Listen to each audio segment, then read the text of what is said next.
To toughen herself, she practiced submerging in the sea every day. As the tide rose and water covered her head, memories of her mother's childhood flashed through her mind. When her fellow disciple saw she was about to drown, he quickly pulled her out. Instead of being grateful, she struck him. Their master tried to calm the situation, but she stormed off in anger. Emily, wanting to find the mother she had lost nearly 20 years ago, turned to Nolan, her childhood friend who was training at a boxing gym. Together they began investigating the hospital where her mother had been admitted. They were shocked to find something odd. The hospital suddenly declared bankruptcy on the Tuesday after her father was assaulted and sent to prison. Moreover, the hospital was quickly bought out by a fake investment group. All patients were transferred out that same day. Clearly, something was wrong. The two of them went to the site to look for clues about her mother. They found nothing unusual at first, but a visitor registry revealed that Victoria had visited her mother under an alias, and Victoria is now dead. To verify their suspicions, they reviewed surveillance footage. Emily discovered that her mother had been labeled mentally ill and confined at the hospital because of Victoria's scheme. The motive was even more shocking. Victoria did it to get her hands on Emily's father. Victoria is now dead. The only way to uncover the truth was to return to the Grayson family, and the best lead was Charlotte, Victoria's youngest daughter and Emily's half-sister. Since her failed suicide attempt after her mother's death, Charlotte has been confined to a rehab center and was even prevented from attending her mother's funeral. Still, she didn't want to miss the memorial scheduled a few days later. Emily sought Charlotte out, which gave her the perfect pretext to approach the family. What Emily didn't realize was that the memorial the next day would mark the start of another ordeal. The memorial went ahead as planned. The family's representative had changed Ashley, Victoria's former assistant, who intended to sell off Victoria's belongings. As Victoria's daughter, Charlotte could not bear it, yet with a single glance from her father, 4 medical staff rushed in and seized her, claiming she had relapsed after discharge and needed to be detained again. Charlotte fought wildly but was restrained and taken away by the doctors. Realizing she had no escape, she ran to Emily and whispered something in her ear. The words shocked Emily. That night Emily arrived at a house. The person who opened the door was Victoria, the woman everyone believed to be dead. It turned out Charlotte's whispered secret to Emily was this: Victoria was alive. Victoria was surprised to see Emily and was informed about her daughter's condition. She was told she failed rehab. Charlotte swore she would never use drugs again. She told me someone is planning to control her. She hurriedly called to confirm with her daughter, but a man's voice answered from inside. The secret phone had been taken. Victoria realized her daughter was being controlled by someone, and the prime suspect was her ex-husband, Conrad. After being pushed out of the company by his father, Conrad lost his financial backing. Victoria held evidence of his crimes and planned to testify. When Victoria suddenly had an accident, Conrad set his sights on her vast inheritance. Acting against her son Daniel would be too obvious, so Conrad targeted his wife's illegitimate child instead and bribed the girl's doctor to control her. Conrad had said, "I found a secret phone in her room. I can call and pose as a drug dealer. Either way, I'll make this planted evidence seem real." Realizing her daughter was in danger, Victoria decided to cooperate with Emily. Emily wasn't easy to fool either. She secretly installed a surveillance camera in Victoria's house and investigated the background of the bribed doctor. Emily discovered that the doctor was a scoundrel. With the documents Victoria obtained, they prepared to rescue her daughter. Though they appeared to cooperate normally, Emily couldn't shake the feeling that something was off. When she reviewed the surveillance footage from Victoria's house, she discovered the truth. The man Victoria was working with was actually her ex-husband Conrad's business partner, the silver-haired man. Moreover, Victoria had never trusted Emily. On the contrary, she believed Emily was standing in her way, so she ordered the silver-haired man to kill her. But would he really carry out the order, knowing he once owed Emily his life? "Good, come here." Later, Emily took Charlotte out of the rehab center. The girl, who had secretly conspired with her mother, revealed that her father was planning to transfer all his assets. Originally, Victoria intended to stay hidden until her daughter received the inheritance, but she suddenly decided to change the plan. "Why do you care more about money than me? You're right, Charlotte. It was never about you. My plan was to leave everything behind, including you. I just need you to stay and access the account." Hearing this, Charlotte, who had only just escaped rehab, was devastated. In a fit of rage, she revealed all her mother's secrets to Emily.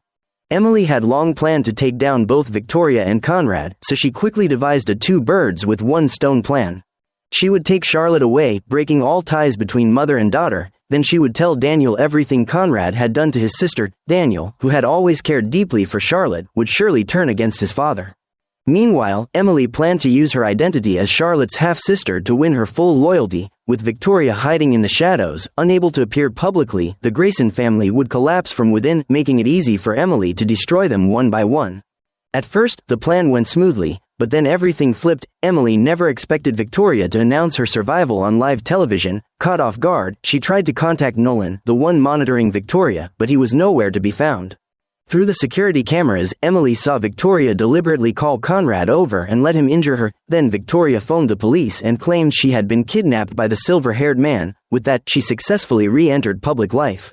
Victoria's sudden return shocked her son Daniel, who had known nothing of the truth. Seizing the moment, she explained to her daughter that her harsh words before were to protect her because her business partner was actually a wanted terrorist. Hearing this, Charlotte's resentment quickly melted away. When questioned by the police, Victoria placed all the blame on the silver-haired man. Meanwhile, Conrad took the opportunity to justify himself, claiming that the asset transfer from his daughter was to pay ransom money. Seeing her shameless husband, Victoria refrained from exposing him. Emily, who knew the entire truth, could only pretend ignorance as she watched their disgusting charade unfold. Just then, Emily received a call. The caller was none other than the silver-haired man who had once partnered with Victoria. Betrayed and furious, he despised her to the core. Emily offered evidence that could clear his name, documents proving that Conrad had beaten Victoria. In exchange, she demanded clues about her mother, for that was all she truly cared about now, whether her mother was still alive. The silver-haired man replied, "When your father filed for divorce, he told your mother he wanted to marry Victoria. Your mother's testimony would have destroyed everything." It turned out Victoria had visited Emily's mother in the hospital, intending to take her away to silence her as a witness. Emily immediately demanded to know whether he had killed her mother afterward. This time, the man said nothing and attacked her. Caught off guard, Emily was nearly killed by his blade. At that critical moment, a gunshot rang out. A man suddenly appeared and saved her. It was her former martial arts mentor from Japan. Emily had no idea why he was here.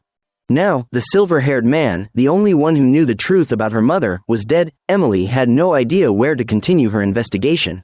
She searched the man's belongings and found almost nothing useful except a damaged cell phone. She hurried to Nolan and asked him to recover the phone's data, but he reported that everything except the SIM card was destroyed. Emily put the SIM into her own phone to see if anyone had contacted him. With the only person who knew her mother's whereabouts now dead, she could only turn to Victoria, who had also been involved in the scheme, for answers. Emily hoped to exploit the rift between Victoria and her husband to spark another confrontation, but Victoria brusquely threw her out and banned her from the house. Unable to achieve her goal, Emily went to Amanda, the girl who had swapped identities with her, and gave her Emily's father's notebook, asking her to deliver it to Charlotte. Emily continued searching the silver-haired man's effects and found a new clue, a photograph of a woman hidden inside a pocket watch. By instinct, she felt the woman was connected to her mother. At that moment, Victoria announced she would hold a press conference to reveal some matters. Emily rushed to Victoria's house and ran into Daniel at the door. While they were talking, someone handed Daniel an envelope. Inside was Victoria's passport and a note. Faking death and disappearing both failed, this time actually die. Only then did Daniel realize the kidnapping story had been staged. Furious, he went to confront his father. At the same time, Amanda handed Emily's father's diary to Charlotte. Perhaps because she was young and inexperienced, after reading it, Charlotte couldn't contain herself and ran up to her mother during the interview, shouting, "I know all the horrible things you did to my father. Charlotte, this is not the time to joke. By the way, let me tell you, my father is David Clarke." In front of the reporters, Victoria forced herself to stay calm and tried to comfort her daughter. But when she went downstairs, she found her son holding the envelope. An impromptu family meeting followed. The son demanded his mother explain the letter. "I will explain." "Explain what?" "Another made-up story. I gave you evidence of your father's crimes. The lives lost on that crashed plane were because of him. We should cancel this fake press conference. Cancel it, do it, and I'll tear him apart. We will leave the country tonight. No, I will stop this right now." She decided to move up the planned press conference and hold it immediately. Though some guests were missing, Victoria still took the podium. Amanda was about to leave, but Emily, who was watching with interest, stopped her to stay. At the press conference, Victoria declared that Charlotte was not Conrad's biological daughter and revealed that Amanda was the daughter of her former lover. She even called Daniel and her ex-husband onto the stage and forced them to accept Amanda. In public, Conrad had no choice but to remain silent. After the event, he took a female reporter to find Victoria and announced they would remarry, a claim Victoria could not accept. Victoria snapped, "You fool, you've put our family in danger again." After watching the farce, Emily returned home. At home, her senior brother was waiting. Emily then learned the threatening letter had been sent by him, which infuriated her, since his interference nearly ruined her plan. As she opened her mouth to scold him, he set a black box, a plane's flight recorder, on the table and walked away. While Emily was confused, the silver-haired man's phone received a message. "Gordon, it's me. Where are you? Today a man claiming to be a cop came around carrying a portrait of you looking everywhere. I know what I have to do. If I don't hear from you by tomorrow, I'll cut off all contact. Anyway, I hope you're okay." With the lead from the silver-haired man now gone, Emily shifted her focus to her arch-nemesis, Victoria. To conceal her identity, she asked the girl who had swapped identities with her to approach Victoria under the name Amanda. Before Emily's father's downfall, Victoria had been his secretary and his lover. To lure her into a trap, Emily gave Amanda her father's journal, which contained several secrets about Victoria. As expected, the plan went smoothly. Victoria immediately invited Amanda to her home. Emily then sought out her ally Nolan and asked him to hack into Victoria's household surveillance. She also set up a listening device to stage a duel performance. Amanda would speak face to face, while Emily hid in the background, feeding her responses through an earpiece. When they met, Victoria assumed Amanda was short on money and offered to buy the journal. Emily told Amanda to ask about her mother's whereabouts. Unexpectedly, Victoria coldly replied, "I can only tell you one thing, your mother was the source of all your father's suffering." Still, to obtain the journal, Victoria came up with another plan, hosting a baby shower for Amanda's unborn child. Seeing the opportunity, Emily told Amanda to accept and even ask Victoria for $100,000. Amanda was puzzled. Emily had never asked for money before. Emily then handed her a copy of the hospital's visitor log, explaining that the money wasn't the goal. She needed Victoria's handwriting sample from the check. Meanwhile, Emily's martial arts mentor arrived at a small inn. When he had searched the silver-haired man's body earlier, he had secretly kept a key. Now he wanted to see what it opened. After ransacking the place, all he found was another airplane black box, nothing else of use. As he was about to leave, a woman claiming to be the innkeeper appeared. The mentor lied, saying he was the silver-haired man's colleague, checking in because the man was wanted by police for kidnapping Victoria. But the woman insisted the silver-haired man could never have been a kidnapper. She explained she was being hunted by a terrorist organization called the American Initiative and that he had saved her life and helped her escape. She added that the man had left her a hard drive, instructing her to hand it over to anyone who came, as it contained crucial evidence. When the mentor went to retrieve the drive, the woman suddenly pulled out a stun gun and shot him. When he regained consciousness, he was tied up, and she began interrogating his true identity. She told him the silver-haired man would never reveal her real name, Clarke, to anyone, therefore, he must be either working for the Graysons or for the American Initiative. Moreover, this place was so remote that only someone guided by the silver-haired man could reach it. The fact that the mentor came alone meant the man was in danger. After saying that, she gagged him, grabbed her backpack, and left. At that moment, Amanda's baby shower officially began. Everyone brought gifts, and indeed, Victoria's present included a $100,000 check. Seeing this, Amanda realized Victoria wanted to speak privately. Watching from the surveillance feed, Emily quickly slipped into the bathroom with her listening gear. She told Amanda to take out the journal, then compared the signature on the visitor log with the one on the check. They matched perfectly, proof that Victoria had met her mother before the tragedy. As soon as Victoria saw the record, she tried to send Amanda away. Seeing her panic, Emily urged Amanda to chase after her and demand the truth about her mother. Unexpectedly, Victoria revealed a shocking secret. "Because your father was protecting you, and so was I. Your father wanted you to believe your mother was dead. I don't want to tell you an unspeakable truth." "What truth? Tell me." "Your mother wanted to kill you." However, Emily missed the most crucial part as the signal cut out. Victoria, oblivious to Amanda's shock, lunged forward to snatch the visitor log. Amanda stumbled backward and fell from the second floor. Victoria stood frozen in horror. Hearing the commotion, Emily rushed outside. Because the surveillance system had malfunctioned, she couldn't view the crucial footage. All she could do was glare at Victoria with hatred. Amanda was loaded into an ambulance, and as she was taken away, she placed something in Emily's hand and whispered for her to protect her baby. That night, Conrad returned home to find people cleaning blood off the floor. Only then did he learn what had happened earlier that day. Victoria anxiously told him everything. "Whether she's alive or dead, the situation is serious. She has records of when her mother was hospitalized. When she confronted me, she almost figured it out. I personally handed her mother over to Gordon."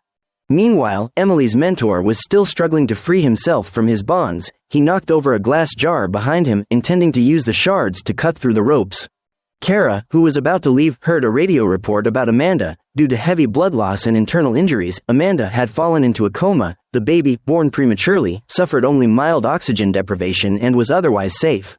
As Emily was about to leave the hospital, her instincts told her that the person she had been searching for was nearby. She checked every room one by one. Sure enough, in Amanda's room sat a woman by the bedside. Kara, the mother Emily had been searching for all these years.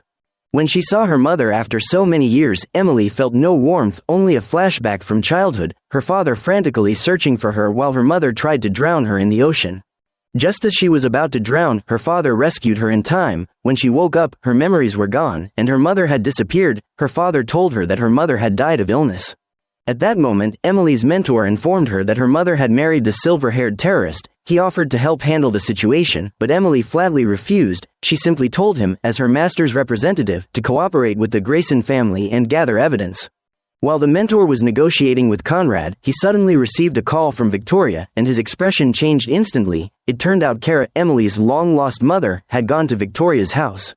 Seeing her enemy standing before her, Victoria was stunned. She knew that she and her husband had conspired to destroy Kara's husband, and if the world discovered Kara was alive, their past crimes would be exposed. As Kara hugged her tightly, Victoria gripped the pruning shears in her hand, fighting the urge to kill her. She took a deep breath and led Kara into the living room to sit down. Victoria assumed Kara was there about her daughter, but instead, Kara asked about the silver-haired man's whereabouts. To this, Victoria had no answer. Kara deliberately cut her finger to excuse herself to the bathroom. Victoria immediately called her husband. "Do you know Kara Clarke is still alive? Are you kidding me? I thought the white-haired guy killed her over 10 years ago. You have to deal with her. On the contrary, I'm planning to invite her to dinner. If she's exposed now, she'll become the media's next target. I want you back home within the hour." Meanwhile, the mentor was discussing cooperation details with Daniel when a secretary reported that someone was investigating Emily's father and his employment records at the company. Upon hearing it concerned Emily, the mentor immediately informed her. He assumed the investigator was her mother, but Emily denied it. She had searched everywhere and couldn't find her. Recalling Conrad's earlier call, the mentor told Emily that her mother might be at Victoria's house. Emily didn't believe him at first, until Nolan, just back from visiting Amanda in the hospital, confirmed her mother had been there. Emily immediately accessed the surveillance feed and saw her mother having lunch with Victoria, her sworn enemy of over 20 years. She couldn't begin to understand her mother's intentions. Just then, the hospital notified her that Amanda had regained consciousness. Emily rushed off, determined to see her before her mother found out, to make sure their stories aligned. But moments after Emily left, her mother received a message from Charlotte. At the hospital, Emily and Amanda hadn't finished talking when Amanda was called away by a doctor for tests. Left alone caring for the baby, Emily turned around and saw her mother standing behind her. After 20 years apart, Kara didn't recognize that the woman before her was her real daughter. The only one she recognized was the girl named Amanda. Before they could exchange more than a few words, a man suddenly appeared, claiming to visit Amanda. As the writer helped Amanda up from her wheelchair, he froze, staring intently at her back for several seconds. Kara asked to speak with Amanda privately, which made Emily deeply uneasy. Just then, the baby began to cry, and Emily seized the chance to escort her mother out of the hospital. Meanwhile, Nolan's CFO met with Daniel. She wanted to verify whether Emily's father had any connection to the Grayson family's investment in Nolan's company years ago. Daniel was taken aback. He pretended to cooperate but was inwardly suspicious. His family had never invested in Nolan's company. Neither of them knew that Emily's mentor was secretly listening nearby. He immediately reported the conversation to Emily. If the investigation continued, they could trace her funding. Emily wasn't worried at all. She had already sold all her shares in Nolan's company. Still, she decided to handle the issue herself. Since her childhood friend might get dragged into trouble, her mentor offered to help, but she refused. Unrelenting, the mentor approached Daniel and requested to review Emily's father's records. If the investment turned out real, they could not only trace Nolan's funding but also gain control of his company. The next morning, Emily told Nolan about the CFO's investigation into her father. Nolan looked at her and realized what was going on. Amanda had been taken home by Emily. Emily told her about how her mother once tried to kill her as a child and warned that Kara was dangerous. She needed to send her away. Amanda went to confront her mother, planning to drive her away with harsh words, but to her surprise, Kara began to cry and apologize. "You have to know I was very sick. I couldn't control myself. After that, your father and I made a painful decision. He had to tell you I was dead. It was better for you to believe I was gone." Hearing this, Amanda couldn't bring herself to say another harsh word. Outside the door, Emily heard every word her mother said. She couldn't reveal her true identity. All she could do was cry silently in despair. Meanwhile, Victoria was searching Kara's room. She found only a cell phone containing one contact, the silver-haired man. That discovery made her uneasy. She hurried to meet Conrad to discuss the situation. If Kara had been in touch with that man, their plot against Emily's father would be exposed, and the American initiative would soon come after them. Conrad, however, remained calm and even proposed remarrying Victoria. When Amanda returned to care for the baby, the writer showed up with a file and said, "A quick investigation confirmed there was a fire at the care facility you once lived in. It left a large scar on your back, but now that scar is gone. You may have many identities in the eyes of others, but you are definitely not Amanda, daughter of Kara and David. That identity doesn't belong to you." Amanda's and Emily's true identities were on the verge of exposure, leaving her terrified. Amanda rushed to Emily to figure out what to do. Seeing the situation escalating, Emily quickly prepared forged medical records about scar treatment for Amanda, instructing her to memorize every detail before meeting the writer. But to minimize risk, Emily told her to divert his attention, and the best way was to reveal a scandal about the Grayson family, his longtime adversaries. Amanda then approached the writer and handed him the scar treatment file. When he remained skeptical, she went further and revealed a secret.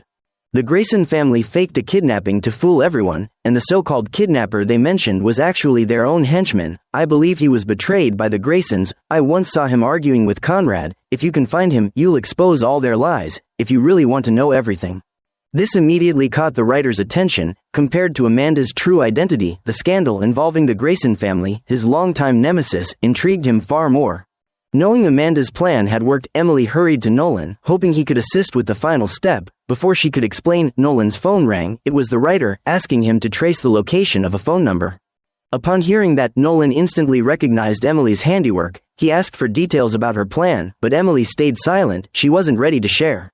Meanwhile, Conrad, desperate to stop his vengeful wife Victoria from exposing his role in Emily's father's downfall, did everything he could to keep her under control. Eventually, he convinced Victoria to remarry him and planned an extravagant wedding at a nearby mansion. As for the writer, using Nolan's tracing help, he tracked the number to a camper parked on the outskirts of town. He knocked repeatedly, but no one answered. When he pushed the door open, he found the silver-haired man he had been looking for, sitting motionless in a chair. As he approached, he realized the man was long dead. On the floor, he found a cufflink engraved with the Grayson family crest. There was something strange. Hadn't the silver-haired man already been killed by Emily's mentor? How could his body suddenly appear here? The wedding of Conrad and Victoria went ahead as planned. While Victoria was in her wedding gown, Conrad handed her a silver pistol as a wedding gift, a gesture that angered and unnerved her. At that moment, the writer called, saying cryptic things that only deepened her unease. What Victoria didn't know was that the writer was simultaneously leading police officers to search the Grayson estate. They found Conrad's jacket missing a cufflink in his bedroom and the murder weapon inside his car. Soon after, the writer arrived at the wedding with a full police escort, arresting Conrad in front of all the stunned guests on charges of murder. As Victoria rushed forward, Conrad was convinced it was all his wife's doing. Even when she came to the station to testify, he refused to listen. Back home, a shaken Victoria was soon visited by the writer, who boasted he had enough evidence to finally bring the Graysons down. He even mocked Daniel for choosing a poor assistant over the wealthy Emily. Victoria replied coldly, "You should know, even though Emily is rich, she's nothing more than a reformed bad girl." Then she kicked him out of the house, yet those very words planted a seed of doubt in the writer's mind. In prison, Conrad received a special visitor, a man claiming to be from the American Initiative. He said he could get Conrad released, but only if Conrad was willing to pay the price. That night, Victoria was asleep when she heard noises outside. Grabbing the silver gun her husband had given her, she turned only to see Conrad standing there, freshly freed from prison. Apparently, he had accepted the initiative's offer. This scene was also being watched by Emily through surveillance. She and her mentor were baffled. Conrad had just been arrested, yet he was already free. What price had he paid?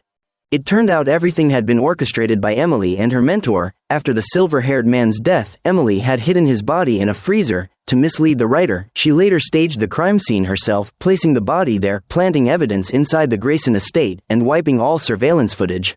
But just when Emily thought her plan was flawless, Victoria's remark made the writer suspicious. Reviewing everything, he realized Emily's shadow was present in every major event. To protect herself, Victoria began sleeping with the gun under her pillow every night. Meanwhile, Emily, the woman who had put Conrad behind bars, calmly sipped tea in her home. Meanwhile, the writer dug deeper into Emily's past. The more he uncovered, the more suspicious he became about the connection between Emily and Amanda. Finally, he confronted Emily, his tone sharp and probing. "David Clarke's house, was it mere coincidence or part of a bigger strategy that brought you here?"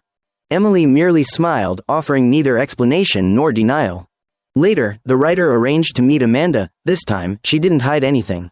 "It's such a relief to finally tell the world. She's insane. You have no idea what she's capable of. When cornered, she'll do whatever it takes. Amanda, don't give it to me. He knows everything, can't you see? We have no other choice." Finally, Emily came clean and told the writer that she was Amanda, the little girl who had been wronged years ago, and proposed a deal. She wanted his help to clear her father's name. The writer appeared sympathetic on the surface but was secretly calculating his own escape plan. Emily offered terms: he would go to prison and write a book, while she would ensure the truth about her father was revealed to the world. Meanwhile, Aiden, Emily's mentor, was executing his own plan. He wanted to force Conrad to step down from Grayson Global, so he turned to Nolan, asking him to retrieve the original investment check from Emily's father, proof that the Graysons had stolen the Clarke fortune. Nolan hesitated, but thinking of Emily, he finally agreed. "It's right here." Aiden secretly handed the check to Daniel, pretending he had found it by chance. The revelation shook the Grayson household. Daniel seized the opportunity to strike back at his father, while Emily observed from the shadows, tightening her trap step by step. Later, the writer met with Kara, hoping to extract more information. They spoke about David Clarke's death and Emily's plan. In a careless moment, the writer accidentally revealed that Conrad was the one who betrayed David. Kara broke down on the spot. Overcome with rage, she grabbed a gun and stormed toward the Grayson mansion. She burst into the house, gun in hand. The air instantly froze. "Get into the dressing room, both of you, move." Kara forced Victoria and Conrad to kneel. Emily, Nolan, and Amanda rushed to the scene. The situation was critical. Just as Kara was about to pull the trigger, Aiden appeared behind her and injected a tranquilizer, subduing her instantly. Cut to Emily holding Kara gently, whispering, "Kara, is there anything you'd like to say to Amanda?" Kara stayed silent. Moments later, she was escorted away. Meanwhile, police raided the writer's home, confiscating his investigation board and every file pinned to the walls. Emily's trap had snapped shut. The writer was now just another pawn in her game. After his arrest, Emily personally visited him, demanding he sign a confession agreement and go to prison to write the book that would clear her father's name. The writer sat in silence for a long time before finally nodding. Emily turned away, her cold gaze unwavering. Another key piece had fallen perfectly into place. That night, Emily returned home to find Aiden waiting. They locked eyes, no words, just a deep kiss. Both knew what it meant. A new alliance had been forged, and greater challenges awaited.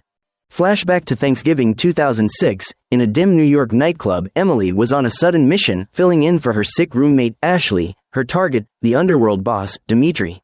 Under flickering lights, her gaze fell on a man behind the bar, a fleeting moment that quietly intertwined their fates. Emily walked in calmly, discreetly exchanging words with Ashley about the mob boss's arrival time. She slipped her some cash in exchange for the intel. Back at their hideout, her mentor watched her coldly. He was the one who had arranged Emily's contact with the criminal world, a test she needed to endure to evolve. Later, Emily returned to the club right on time, informing the owner that Ashley was ill. Fortunately, he suspected nothing. Just then, Dimitri arrived. Sensing his moment, Aiden pulled a gun from beneath the tray, ready to take the shot. At the last second, Emily lunged forward, knocking his aim off. Their mentor ordered them to abort, but Aiden lost control and was captured. Emily, too, was held at gunpoint. The gangsters prepared to take them away, but in that critical instant, their mentor intervened. A single swift move took down the leader, followed by the rest.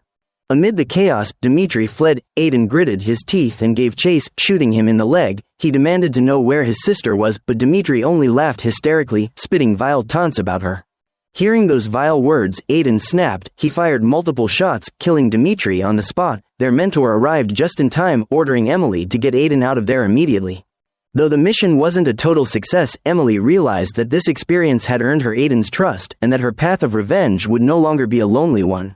Around the same time, tensions were brewing inside the Grayson mansion. Daniel had arranged a Thanksgiving dinner with his mother, Victoria, and grandmother, Marion, who arrived with her new boyfriend. Outwardly a family gathering, the air was thick with hostility. At the dinner table, Victoria coldly revealed that her father's death years ago was directly connected to Marion. Flashback, a young Victoria once listened secretly as her parents argued. In a fit of rage, Marion pulled the trigger. When she came to her senses, she staged it as domestic violence, forcing her daughter to shoot her father in self-defense. Thus, Victoria became the scapegoat. Back in the present, her face darkened as she recounted how she had spent 6 months in prison for that crime. "You threw me out on the street, I was only 15. Marion's boyfriend stormed out in anger. "Where are you going?" "Anywhere, as long as it's far from you." After dinner, Marion was heartlessly kicked out. "Goodbye, mother, I'm sure you can take care of yourself." It turned out the whole thing had been orchestrated by Victoria and Conrad. The first just wired him a generous payment. He thanked us for the role of a lifetime, the one he'd always wanted to play. They had hired an acquaintance to pose as Marian's suitor just to publicly humiliate her. Back in 2006, Nolan's company, Knoll Corp., was entering a milestone moment. He announced its upcoming IPO, and the room erupted in applause. But the celebration didn't last. Nolan's boyfriend and CFO discovered that $500 million had mysteriously vanished, leaving a massive gap in the books. Nolan calmly explained that it was a trust fund left by Emily's father. Furious, the CFO walked out, and their relationship ended that day.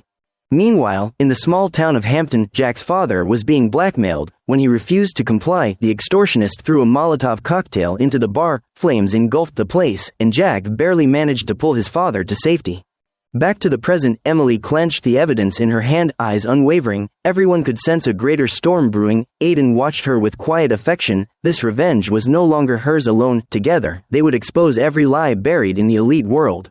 Elsewhere, Daniel invited Nolan to Grayson Global for a meeting. "I suppose introductions aren't necessary," he said. Marco, Nolan's ex-boyfriend and former CFO, was already there.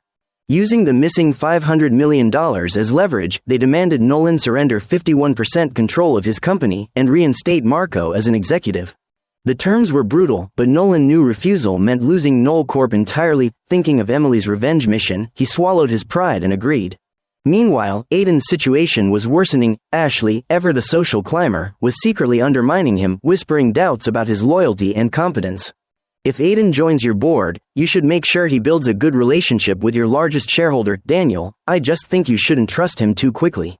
These words reached Victoria's ears, giving her a new pawn to play. In her hands was an ace, a video of Ashley's affair with Conrad. With a cold smirk, Victoria used the video to blackmail Ashley into obedience. To please investors, she even forced Ashley to entertain them personally. But the plan backfired. Just as Ashley was getting close to an investor, Daniel walked in. "Daniel, it's not what it looks like." "Then what is it exactly?" "My father sent you, didn't he, to bribe Grobet into voting against me?" "Daniel, please listen, stay away from me. You disgust me."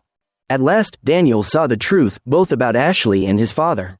The power games continued. Grayson Global convened a board meeting, on the surface routine, but beneath it all, a battle for survival was underway. Conrad still believed he held all the power, unaware that Victoria and Daniel had been planning behind his back. After several rounds of voting, the tide turned. Conrad was stripped of his authority, and Daniel seamlessly rose to become CEO. In that moment, Daniel's gaze turned icy, and a cold, victorious smile crept across his lips. Elsewhere at the docks, the Ryan brothers cornered Duncan, determined to uncover the truth about the past. When Jack arrived, Duncan was already dying. With his final breaths, he revealed that the Ryans weren't after money, they wanted revenge. Their father had been killed by Jack's father years ago. Jack froze in disbelief. Only now did he realize that the entire scheme to take over the bar had been a trap laid long ago. Back at Knoll Corp., while Nolan and his CFO, Padma, were chatting cheerfully, Marco suddenly walked in. "Working late, are we? Should I call security?" "Padma, Marco and I are discussing a potential position for him in the company, after everything he's done." Nolan kept his composure, but inside he felt a chill. He knew he had just let a wolf back into the fold. Night fell. Emily stood on her balcony, gazing at the distant lights of the Grayson mansion. She tightened her grip on her trump card, Victoria, a calculating smirk forming on her lips. The chessboard was now clear. Daniel held power, Ashley had betrayed her, Knoll Corp was in crisis, and the docks were drenched in vengeance. Emily's storm of retribution was raging, and there was no turning back. At the bar, danger loomed. The Ryan brothers pretended to cooperate but secretly hid drugs inside coffee bags for trafficking. Jack's younger brother stumbled upon the truth and warned him. "The Ryans are selling drugs out of the bar. What should we do?" "Nothing. If they catch you, then what?" "But they won't catch me." The brothers thought they could expose the scheme, but instead, they were framed. When the police arrived, all the evidence pointed straight to Jack's bar. To protect his brother, Jack took the blame and was arrested in humiliation. Meanwhile, in the world of the elite, the game of power grew more dangerous. Emily and Aiden staged a breakup in front of Daniel, a flawless performance. Aiden walked away coldly, while Emily remained distant and composed. The next day, Daniel approached her. "I saw you two broke up at lunch yesterday." "Yes, Aiden's a good man, smart too, maybe, but he's not right for me." Daniel accepted it and drew Emily back into his orbit. She knew this was a crucial move, one she needed to secure.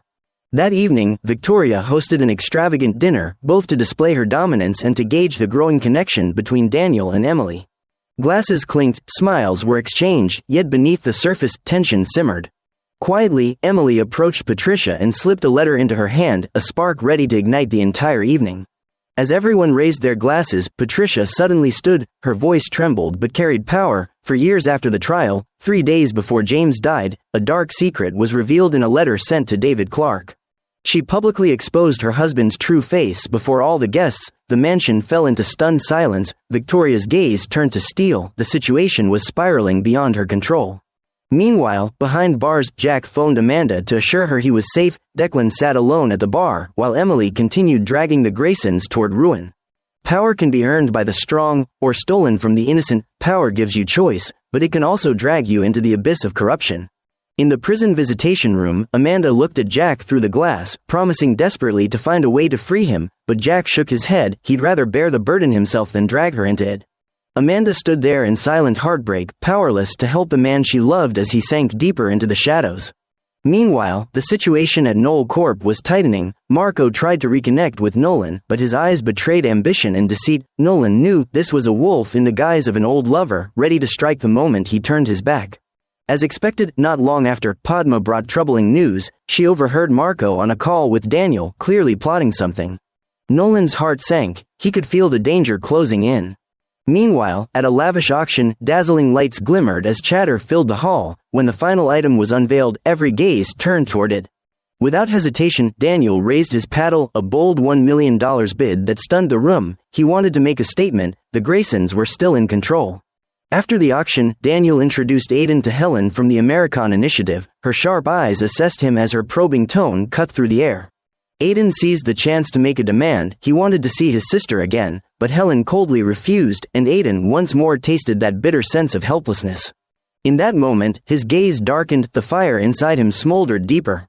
That night, danger struck. Aiden and Helen were trapped inside an elevator as toxic gas filled the air. When Aiden regained consciousness, he found himself tied to a chair. Despite the chaos, Aiden stayed calm, freeing himself and overpowering the kidnapper. Determined, he dragged Helen out to safety. She staggered, gasping for air, while sweat poured down Aiden's face. After they escaped, the kidnapper, thought to be dead, suddenly stirred. It was all part of Nolan and Emily's plan, to make Helen trust Aiden completely. Meanwhile, Conrad used his influence to have Jack released from prison, outwardly a kind gesture, in truth, a trap. Jack knew better. Conrad never did anything without motive. The moment he stepped out of those gates, trouble would follow. Knoll Corp, the Graysons, the Porter brothers, their fates were intertwining in an intricate web. From the shadows, Emily watched it all unfold, fully aware that while everyone thought they were playing the game, she was the one orchestrating it. Meanwhile, Helen received a phone call. "I've confirmed Nolan. He's hiding Project Carrion somewhere inside the company." "Good, you have our trust." Elsewhere, Ashley reappeared at the Grayson estate, greeting Victoria with a soft smile as if nothing had happened, but her return to that mansion was no coincidence. Meanwhile, Emily and Aiden met again, their eyes locked, full of unspoken emotions. In that fleeting moment of tenderness, they confessed how much they missed each other, yet Aiden's heart remained heavy with thoughts of his sister. He urged Emily not to get too entangled in the Grayson web, but she knew deep down, there was no turning back now. Around the same time, Daniel's attitude began to shift. Out of gratitude for Emily's help in stabilizing his position, he invited her on a trip to Los Angeles. Outwardly a romantic getaway, it was in truth a test. Daniel wanted to see where Emily's loyalties lay. She smiled and accepted, her calm gaze already calculating the next move. Meanwhile, Jack and Amanda's situation worsened. Though free, they were still entangled in the Graysons' grip. Conrad dangled the lure of money, promising to help them fix their problems. But Jack knew any help from Conrad came with a price. He clenched his fists, trapped by circumstance. While Amanda's worry deepened, she could feel her husband being cornered. At the same time, Victoria attended an elegant gala. Her target, Jason, a major Grayson global shareholder. Her gaze was sharp, her words laced with confidence. But Jason wasn't easily swayed. He wanted proof, not promises. Realizing this, Victoria resorted to seduction to seal a secret deal, all under the watchful eyes of Emily and Aiden. That night, Aiden sat staring at the screen, the same video replayed again and again, his sister, moments before her death. Emily approached to comfort him, but within seconds, their emotions clashed. An invisible rift began to grow between them. Emily watched Aiden's back fade into the night, her mind heavy with thoughts. Every next move was now a gamble between life and death. The next day, Aiden was already waiting at Nolan's office, replaying the same video over and over, demanding that Nolan find out everything about it. When he learned the video had been recorded 6 years earlier, Aiden felt a chill run through him, yet his mind became sharper. He decided to follow the lead and uncover the truth. By analyzing the electrical meter readings, they pinpointed the location where the footage was taken. Meanwhile, the Porter brothers' troubles deepened. Jack was determined to buy back his share of the bar and reclaim control. But Conrad had no intention of letting go. He planned to seize the bar entirely. A sinister grin crept across his face. To him, the bar was merely a pawn in a much bigger game. Jack was furious yet powerless, forced to watch as the Graysons tightened their grip further. On the other side of town, Emily accompanied Aiden to a cold archive room where he finally found the file on his sister's death. The moment he saw it, his gaze collapsed into despair. Emily stood silently beside him, her eyes glinting with complex emotion. At Knoll Corp, Padma's true identity was starting to unravel. Nolan confronted her directly. "You're a corporate spy, aren't you?" Padma froze, guilty but silent. The air grew tense. Nolan knew that unless he uncovered her true motives, the entire company could soon fall into someone else's hands. The scene shifted to Amanda, whose actions grew bolder. Seizing a moment when Emily wasn't watching, she stole the computer, using the hidden footage as leverage to blackmail Conrad into giving back ownership of the bar. In that instant, she ceased being a pawn. She had become a new player in the game. Conrad reluctantly agreed, but a deadly glint flashed in his eyes. Amanda didn't realize she was stepping straight into danger. At Grayson Global, Victoria remained calm and calculating. She presented proof of Conrad's dealings with the American Initiative right in front of Daniel. Daniel was stunned, once again reminded that his mother was always a master strategist. The entire exchange was being watched by Helen through hidden surveillance cameras. "Yes, I'm watching. No, I'll handle this myself." That call threw a dangerous new variable into Victoria's plan. Meanwhile, on a romantic beach, Jack pulled out a ring and proposed to Amanda. "When we were kids, you made me a ring out of a pipe cleaner. Amanda, with this ring, I swear, I'll always be by your side." Their close friends gathered to witness the heartfelt moment. From afar, Emily and Aiden exchanged glances, the warmth of the scene offering brief relief from the chaos. Cut to Helen sneaking into the Grayson mansion, where Victoria was alone. She pulled out surveillance footage and used Daniel as leverage, demanding the incriminating files. Victoria immediately devised a plan. She pretended to lead Helen to the safe, but as Helen opened it, Victoria drew a gun from behind. "Don't move. Why don't you put the gun down? I don't believe you have it in you to pull the trigger." Victoria fired without hesitation. Helen had underestimated a mother's resolve to protect her son. Just then, Daniel walked in, stunned to see Helen dead on the floor. Victoria exhaled calmly. "You're safe now. She can't hurt you anymore." Meanwhile, Emily and Aiden sat by a campfire. After a heartfelt conversation, the tension between them finally eased. Under the cover of night, the Graysons hurried to dispose of the body. Victoria, ever cunning, devised a bold plan to impersonate Helen and deceive the American Initiative. At the same time, Emily realized her computer had been stolen by Amanda. As she prepared to confront her, danger struck.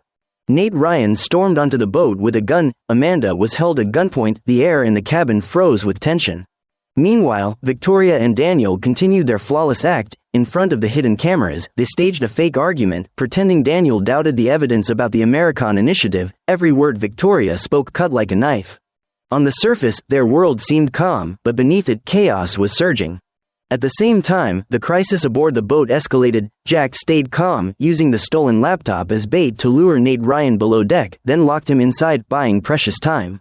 Just when everyone thought the situation could be saved, disaster struck. A gunshot shattered the silence. Jack was hit in the stomach, blood soaking through his shirt. He was forced to escape on a small lifeboat, drifting into the dark night, his fate uncertain. Seeing Amanda's life hanging by a thread, Emily didn't hesitate. She jumped aboard to help. The two women fought desperately, the boat shaking violently, on the verge of capsizing. Nate Ryan, wounded and deranged, struck the match. An explosion ripped through the night sky, flames engulfing the entire boat. After the blast, the sea fell silent. Only Emily's desperate cries echoed across the waves. Spotting Amanda, she swam toward her and dragged her to safety. "Don't talk, save your strength. Jack and my baby, promise me you'll take care of them. I promise. You gave me something I never thought I'd have, a real family." Amanda handed Emily the old keepsake before taking her final breath in Emily's arms. The waves swallowed everything, leaving behind only a grief too deep for words. Inside the Grayson mansion, Victoria's family celebrated surviving yet another scandal. "With my family's support, I intend to seize this opportunity to become your next governor." Elsewhere, Jack lay unconscious on the operating table, his fate uncertain. Emily clutched Amanda's lifeless body in the cold sea, her eyes burning with fury and unyielding resolve. That night, the entire chessboard shifted. Allies had fallen, enemies closed in. The true cost of revenge was beginning to reveal itself. Drenched in blood, Emily knew deep down, the real storm had only just begun. At 5 years old, she was unjustly imprisoned. By 18, her family was gone. With $50 million left by her late father, she began her mission of vengeance, joined only by her dearest friend, Amanda. Now, Amanda was gone, her sacrifice shattering Emily completely. Nolan tried to console her, but the pain was unbearable. Alone in her room, Emily clutched a pocket watch and opened it. Inside was an old photograph, 2 smiling faces, yet now only one remained. Her eyes reddened as silent tears fell. She tried to hold it in, but her body trembled with grief. At that moment, Aiden arrived. After hearing everything from Nolan, he realized Emily was too far gone to turn back. Emily's only desire now is revenge. If you try to stop her, I can guarantee we'll lose her. Meanwhile, the American Initiative sent a new liaison, Trask. He met with Victoria and Conrad, questioning Helen's disappearance. Though suspicion lingered, the couple deflected effortlessly, and Trask left with a veiled threat. Later, Emily informed them that Charlotte had called. Jack's surgery was successful, yet despite the good news, Emily's pain didn't fade. Nolan looked at her, his heart aching. Nolan and Emily visited the hospital. Seeing Jack lying there, Emily knew in her heart this was all the Graysons' doing.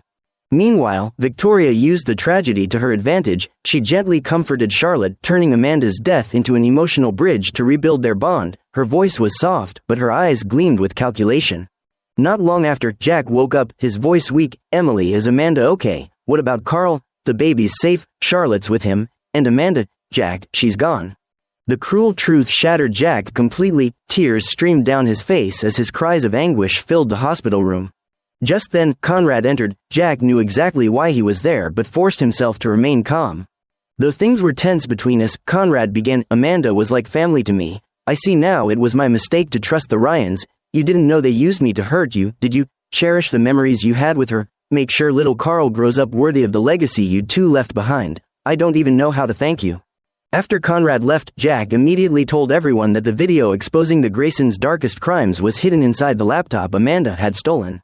Weeks later, Jack recovered and was discharged from the hospital. He carried a stack of letters, the old correspondence between Emily and Amanda from their days in juvenile detention. Jack confronted Emily, accusing her of letting her revenge consume everything, including Amanda's life. He blamed her for it all. All Emily could do was apologize, but Jack no longer wanted to hear her excuses. A pale sun hung over Amanda's funeral. Nolan stood in silence. Charlotte wept softly, and Jack's eyes were bloodshot, as if the life had drained out of him. As Emily read the eulogy, watching Amanda's casket lower into the earth, one thought consumed her: whoever caused Amanda's death would pay. That night, under a light drizzle, Emily returned to the cemetery, only to encounter a stranger. Did you know her well? Very well. From what I heard, Amanda had a rough life. I never thought the last time I'd see her would be here. Who are you? I'm her brother. Emily went home and told Aiden about meeting the brother from her old foster family. My foster brother, Eli, showed up. I haven't seen him in 14 years. I'm guessing he didn't recognize you. Memories of childhood resurfaced, and Emily admitted Eli had always protected her back then. Amanda's death left Jack utterly alone. While caring for his infant son, the phone rang. It was Victoria. Her voice was soft yet dripping with manipulation. She proposed creating a charity foundation in Amanda's name. We've been wondering how to keep Amanda's spirit alive, not just in our hearts, so I'd like to establish a foundation in her honor. Though hesitant, Jack eventually agreed, seeing it as a way to honor his late wife. Meanwhile, Emily visited Victoria's mansion and was stunned to see Eli there. Though years had passed, he instantly recognized who she truly was, but thankfully, he kept her secret. You look familiar. Have we met before? We met at the cemetery. Emily's heart pounded. She forced a calm smile before finding an excuse to leave, terrified that her secret might come out. But not long after, they met again at Jack's bar. This time, Eli came straight to the point. Just like you told me that boy from the docks, right, Amanda? Emily had no choice but to admit everything, recounting the years that had passed. She warned Eli to stay out of her revenge plan, promising she'd take care of him. Meanwhile, Jack's suspicions grew. He tracked down the boat owner and pressed him for details about the explosion. The man hesitated, then confessed. There was a guy who rented my boat that day. After that night, he called again. We met at the docks. There was blood everywhere. He paid me a lot to keep quiet. Do you remember what he looked like? tall, reddish hair, blue eyes, that's all I remember. Piecing together the clues, Jack's eyes hardened. He realized Nolan must have been at the scene. Rage ignited inside him, burning uncontrollably. At the charity gala, the ballroom glittered under chandeliers. Victoria smiled gracefully, gliding through the crowd like a queen. Eli's arrival added tension to the room, his polite smile hiding the weight of secrets that could explode at any moment. Emily stood in the corner, her nerves on edge. One wrong move, and everything she had built would crumble. As everyone raised their glasses, Jack took the stage, his voice trembling. Amanda was my wife, my whole life, but after everything that's happened, I've realized I had very few real friends. The Grayson family is among them. Thank you for giving me hope. May something good come from all this pain. Thank you all for being here. After the event ended, Nolan confronted Jack, asking why he did that, but got only a cryptic response. I'm practicing what? Practicing how to lie just like you and Emily. If you two were really my friends, you'd have told me the truth from the start. Nolan froze. He understood Jack's pain, yet there was nothing he could say to defend himself. Emily stood nearby, her brow slightly furrowed. She knew Amanda's death had shaken the very core of her revenge plan. On stage, Victoria smiled radiantly. Emily, though composed, knew deep down the real storm was only beginning. Back at the bar, Jack replayed old videos of him and Amanda, moments frozen in time. Then Nolan walked in. She was a beautiful bride. Get out, Nolan. Get out before I call the cops. Seeing Jack on the edge of rage, Nolan calmly explained both speedboats linked to the explosion were registered under the Ryan brothers. Jack flared up, ready to hunt them down, but Nolan stopped him with heartfelt words. You have to live for your son and your brother. Don't let the Ryans take anything more from you. You're right. Nolan stepped forward and embraced Jack. The tension between them finally lifted. That night, a slightly drunk Daniel came to Emily and revealed the real purpose behind the Amanda Foundation.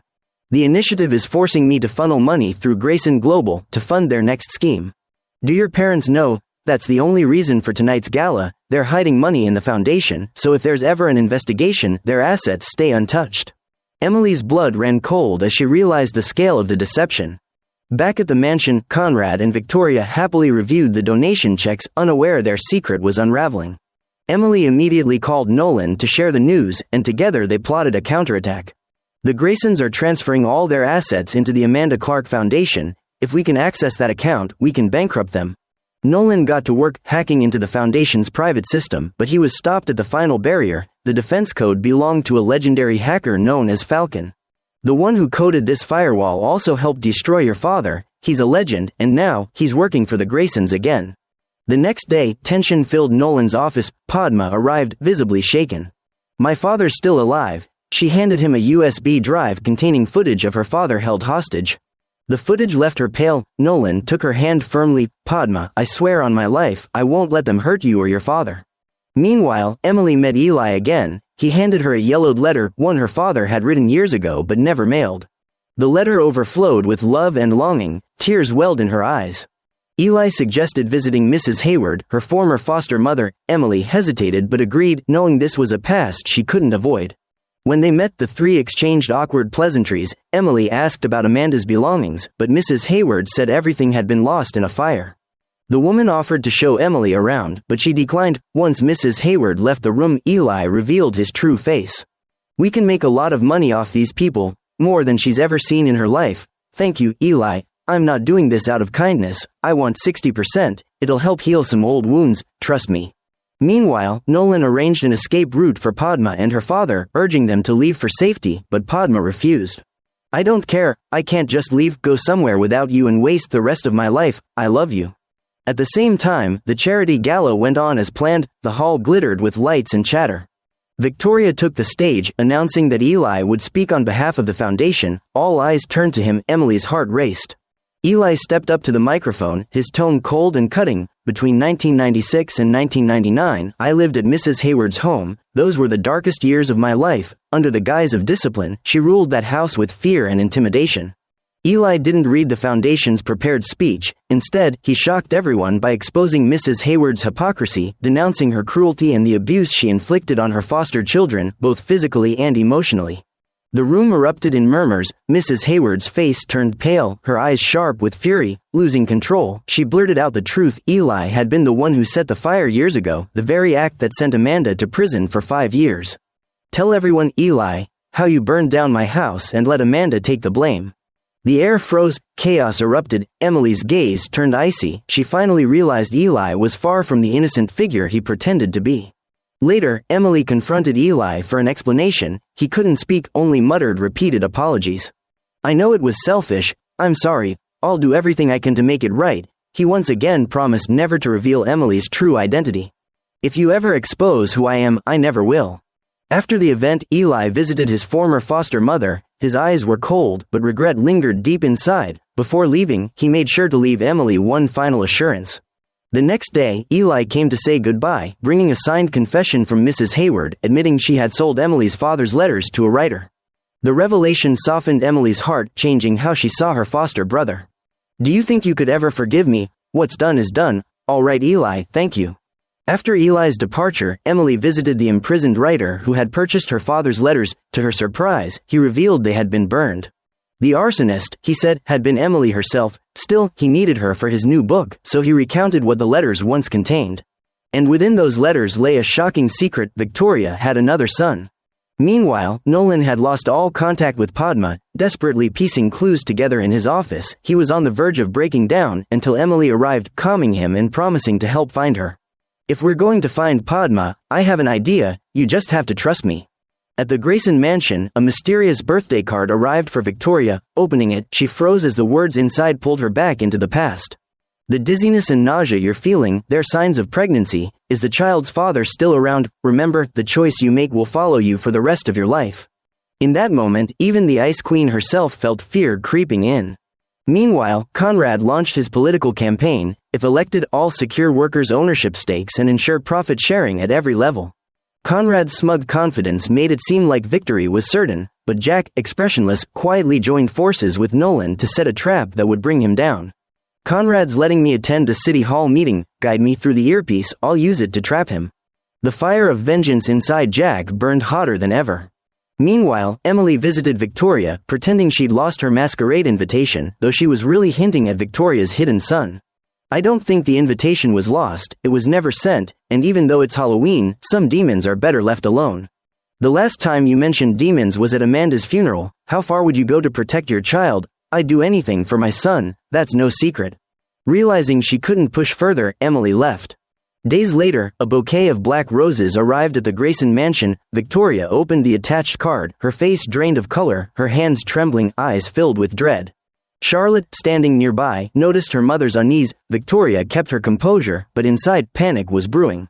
At the same time, Aiden held Trask at gunpoint, forcing him to reveal Padma's location, but it was too late. She was already dead from a lethal overdose. Overcome with rage, Aiden strangled Trask to death. At the masquerade ball, beneath the dazzling lights, guests mingled in elegant attire. Emily and Aiden moved silently through the crowd, observing from the shadows. As Victoria wandered through the room, her eyes caught the black roses she'd received days earlier. The haunting memory overwhelmed her. She turned pale, staggered, and collapsed. The ballroom descended into chaos. Emily stood nearby, expressionless, as if everything was unfolding exactly as she had planned. Jack, however, wasn't distracted, focused on avenging his wife. He approached Ashley with a proposal. "I think our goals align. Before we bring Conrad down, let's take as much as we can from him. If he becomes governor, who knows what happens next?" Ashley thought for a long moment, then nodded. This time, she sided with Jack. Meanwhile, Nolan was devastated after learning from the police that Padma had been killed. His eyes burned red with grief. His vow to protect her and her father lay in ashes. Elsewhere, Victoria's buried secret weighed heavily. She visited a church, quietly confessing to a nun, her trembling voice filled with emotion. She remembered the day she handed her newborn son to the nun, promising never to seek him again. Now, wanting to find him, she couldn't bring herself to ask.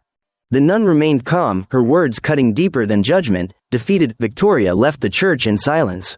Emily met with Aiden, sharing updates and sorrow over Padma's fate. She knew now that Victoria's secrets ran far deeper than imagined. The lost child, the black roses, all pieces of a tightening web.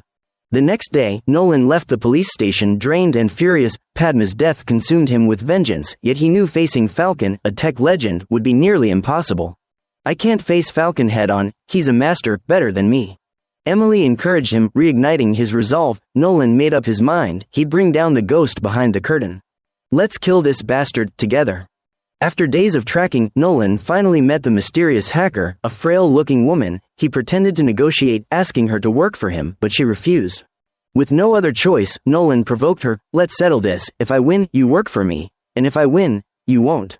The two top hackers decided to settle it with a round of Street Fighter. The duel was fierce. Nolan fought hard and barely won, handing Falcon a USB drive. As Falcon plugged it in, Nolan swiftly hijacked her core files. The glow of the screen reflected in his eyes. The brilliant, fearless Nolan Ross was back. Meanwhile, the media front was heating up. A renowned reporter sat down for an exclusive interview with Conrad, who arrogantly bragged, even exposing Victoria's past abortion to humiliate her. But the reporter struck back with a sharp question. Do you deny having done that while studying in Europe? A 6-month-old baby named Patrick, did you abandon him? The camera zoomed in on Victoria. She paused for a few seconds, then refused to deny it. The studio buzzed. Conrad froze, humiliated by his own words.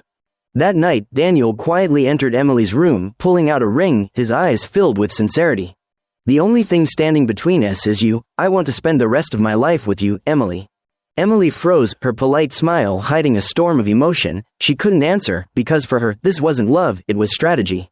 Burdened with heavy thoughts, Victoria sought out Nolan. Her tone was calm, yet edged with unease. You're a computer genius. According to your PR, you're also a pioneer in hacker reform. Perhaps I could help you regain sole ownership of Knoll Corp. Sounds tempting. What's the catch? Help me find my eldest son. Nolan froze. He thought he'd uncovered every secret the Graysons had, but this was a wound even deeper than he imagined. As night fell, Emily stood by the window, lost in thought. The question haunted her, should she accept the proposal or not? Aiden approached quietly. Isn't this just another step in your plan? Get inside the Grayson family and destroy them from within. Tell me what happens when it's over, when they've paid for what they did to your father. After that, I can be with you, then marry that bastard and finish them off for good. The undercurrents of the night stirred silently. Emily met Daniel as planned. In the soft haze of romance, she accepted his proposal. The next day at the Grayson estate, Daniel announced his engagement to Emily in front of his parents. Both Conrad and Victoria stiffened. Victoria knew this woman wasn't just marrying in, she was pulling the entire Grayson family into a storm. Victoria tried to stop it, but Daniel struck back, bringing up her secret child. Cornered, Conrad changed the subject, urging them to marry quickly to boost his campaign. Daniel smirked. Fine, but I'm pulling my trust fund out of the Amanda Clarke Foundation and withdrawing all my assets from Grayson Global. Conrad tensed but had no choice. Your money's tied up in family holdings, you could profit from it. I don't care. When I leave Grayson Global, I want everything that's mine ready to go. Fine, but at least wait until after the election. I know. Meanwhile, Jack continued his quiet investigation into his wife's death. He showed Victoria photos of Conrad meeting privately with the governor's wife under suspicious circumstances. Victoria remained composed, later arranging her own meeting with the governor's wife. The two women sat across a tea table, exchanging polite yet loaded words. At last, the woman revealed the truth. Her husband's heart condition was worsening, and he could collapse at any moment. Victoria realized instantly this could be her ace against Conrad. Meanwhile, Aiden's world began to crumble. Daniel suddenly approached him, voice cold as ice. When I hired you, HR gave me a spotless record, but I ran my own check. Your father is Trevor Mathis, the baggage handler suspected of planting the bomb on Flight 197.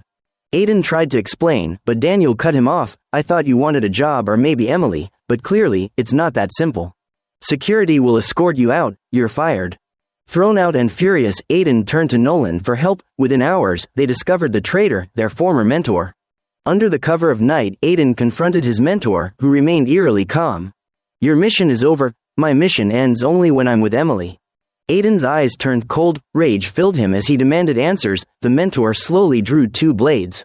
The fight was fierce, steel clashing under moonlight. In the end, Aiden gained the upper hand, delivering a fatal blow. This is your end. Aiden knew, from that moment on, there was no turning back. Victoria walked into Jack's bar, admitting she had failed to stand up to Conrad. He was tying family interests to the election, but Victoria knew he was nothing more than a gambler betting with his family's fate. She looked Jack in the eyes. Since we both want Conrad to lose the election, why not work together? Jack responded with proof, an audio recording revealing Conrad's plan to have his wife killed. If someone were able to handle the person I mentioned, our deal still stands, right? Ryan, that was purely hypothetical. Let's pretend this conversation never happened. At that moment, the entire city plunged into a massive blackout. Emily stood inside Nolan's office, watching coldly. Every move she'd made was now reaching a dangerous tipping point. She was certain her mentor knew the truth behind it all. Emily and Nolan rushed to his home. The place was eerily silent. When they entered, he was there, lifeless, lying in a pool of blood, the calm, steadfast mentor they both respected murdered. Emily knelt beside the body, tears streaming down her face. He had taught her to fight, to live with purpose. He was, in every way, a second father. Pushing past the grief, Emily examined the scene. Inside a small black box, she found several photos, one face circled in red. A chill ran through her veins. She went to Aiden, asking if he recognized the man. Aiden stayed silent, urging her to stop and telling her he'd already prepared an escape plan for her. As he handed her the passport, she noticed a wound on his hand. Realization struck. He had killed their mentor. "You killed him, Emily, let me explain." "Explain what?" Emily's rage exploded. She punched him hard. Aiden pleaded, "Takeda trained you to be a warrior, but it was his war, not yours. I don't believe you." Meanwhile, Victoria, while taking out the trash, noticed a pregnancy test in the bin. Her face darkened. She went straight to Daniel's office. "How interesting, so she's pregnant." Suddenly, everything makes sense. Daniel froze, then gave a cold laugh. "The one who's pregnant isn't Emily, it's Charlotte." Victoria was stunned, speechless. Meanwhile, Jack's younger brother Declan was set up by a girl, dragging him into trouble. When Charlotte saw the evidence, her heart shattered. She walked away. Declan went to Victoria, desperate to explain. She stared him down. "Charlotte's pregnant." What? Apparently she hasn't told you, and for good reason. "Stay away from my daughter or you'll be saying goodbye to your ability to reproduce." Enraged and humiliated, Declan stormed off. Back at the Grayson mansion, Conrad and Victoria schemed again. This time, Conrad decided Jack had to be eliminated. The young man held far too many dangerous secrets. On election day, Conrad told Ashley not to inform Jack of the event, then secretly used her phone to send Jack a false address. Jack, unaware of the trap, believed it was his chance to expose Conrad, and went straight there. Meanwhile, Emily and Nolan, piecing the clues together, realized Jack was walking straight into danger. Conrad had hired a hitman, and Jack was the target. Without hesitation, they raced through the streets to save him, but every call went unanswered. Jack had no idea he was walking into a deadly setup. When he arrived, the place was deserted. Meanwhile, the governor's race began. Conrad took the stage, delivering a passionate speech. "In this world, there are bonds that can't be broken. There are forces that try to throw us into chaos, but we will never back down." His gaze drifted to the crowd below, where the assassin had finished his work. Then suddenly, a massive explosion shattered the silence. After the explosion, the atmosphere across the city changed instantly. Chaos filled the streets as panicked citizens fled. Conrad seized the golden opportunity to show himself as a strong political leader, barking out orders for rescue operations. "Form a rescue team immediately. Contact the families and friends of all Grayson Global employees. Even if we can't find them, we will never rest." Ignoring the danger, Emily rushed into the building to find Jack but was stopped by firefighters. Meanwhile, Nolan was restoring satellite feeds in his office when the door burst open. Jack walked in. Nolan's face lit up, but Jack shoved him away coldly. "How did you know there'd be an explosion?" "Nolan, from now on, you'd better start telling me the truth." Nolan had no choice but to confess everything. After hearing the truth, Jack decided to use his death to investigate Conrad from the shadows. He went to Ashley, demanding answers about the message that led him there. She was confused, until they realized it had all been Conrad's setup. Though Jack survived, tragedy struck. Declan was critically injured in the blast and rushed to the hospital. Charlotte, who happened to be nearby, followed the ambulance in panic. When Declan woke, he smiled weakly. Jack, disguised as a nurse, came to see him and told him the truth. Declan didn't blame him, he simply held his brother's hand. After Jack left, Charlotte entered. At the edge of life and death, the two finally reconciled. Charlotte apologized for doubting him, and Declan whispered, "You're stronger than you think, Charlotte. I need you to believe that. With parents like us, this baby's gonna be a handful." They decided to keep the baby. At the Grayson estate, Emily confronted Victoria, using the secret of her third child to break her composure, but the TV broadcast stopped her cold. Aiden had been arrested, accused of orchestrating the explosion. The next day, Jack returned to the hospital, only to find Nolan crying beside Declan's bed. Declan had died from an artery rupture. Nolan handed him Declan's final video. The faint voice said, "We've been through so much, bro. Carl's the luckiest kid alive. He's got you for a dad. You've always been like a father to me. I love you, Jack." The words hit Jack like a blade to the heart. Every ounce of grief burned into pure hatred. "No one, not even you, Nolan, no one's gonna stop me from making the Graysons pay for what they did." That night, Jack broke into the Grayson mansion. Victoria was waiting, unarmed, unflinching. "Go ahead, pull the trigger. It's what I deserve." Jack raised his gun, then lowered it. "What you deserve is to tell your granddaughter why she doesn't have a father." If I were you, I'd break it to Charlotte gently." Meanwhile, Nolan was taken into FBI custody. Under the harsh interrogation lights, he was shown Padma's final recording, trembling, terrified, saying goodbye. Tears welled, but he held them back. He would survive and avenge her. Outside, Conrad basked in his inauguration ceremony. Applause thundered, flowers filled the stage. Victoria watched the live broadcast quietly at home. Suddenly, the doorbell rang. She opened it and froze. "Patrick, hello, mother." Back at the ceremony, Conrad continued his self-congratulatory speech. In the crowd, Jack's eyes burned red as he silently raised his gun. Just as he was about to pull the trigger, Emily rushed in. "Emily, get out of here. This isn't your fight. It's all because of me. Deep down, you've always known the truth. I'm Amanda." The words struck like lightning. Jack froze, stunned. In Emily's eyes, there was no hesitation, only pain and resolve. On stage, Conrad basked in his triumph. Below, Jack lowered his gun, his fury burning with nowhere to go. Nolan sat broken in that cold interrogation room. Emily stood in the shadows, carrying the weight of every secret, every lie, every act of revenge. The real storm had only just begun.